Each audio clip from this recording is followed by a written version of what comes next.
இயற்கையை நேசிக்கிற ஒரு நண்பன் தான் நமக்கு சிஎம் வந்துட்டார்.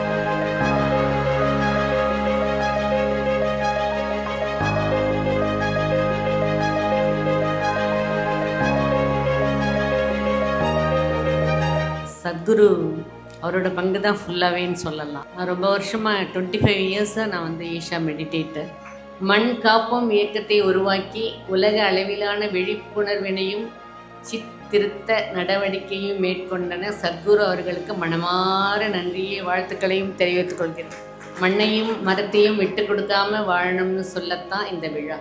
சின்ன வயசுலேருந்தே மரங்களை வளர்க்கிற, மரங்களை வெட்டாமல் பாதுகாத்த, இயற்கையை நேசிக்கிற ஒரு நண்பன் தான் நமக்கு சிஎம் வந்துட்டார். மக்களை காப்பாற்ற வந்திருக்கிற நம் புதிய அரசு மக்களோடு சேர்ந்து இந்த மண்ணையும் மரங்களையும் காப்பாற்றணும்னு நம்புகிறேன். இப்படி ஒரு இயக்கம் வெற்றிகரமாக செயல்பட முக்கிய காரணமாக இருக்கிற எல்லா தன்னார்வ தொண்டர்களுக்கும், டெடிகேட்டட் வாலண்டியர்ஸ் எல்லாருக்கும் முதல்ல என்னுடைய சிரம் தாழ்ந்த வணக்கம். சத்குருவுக்கு நன்றி.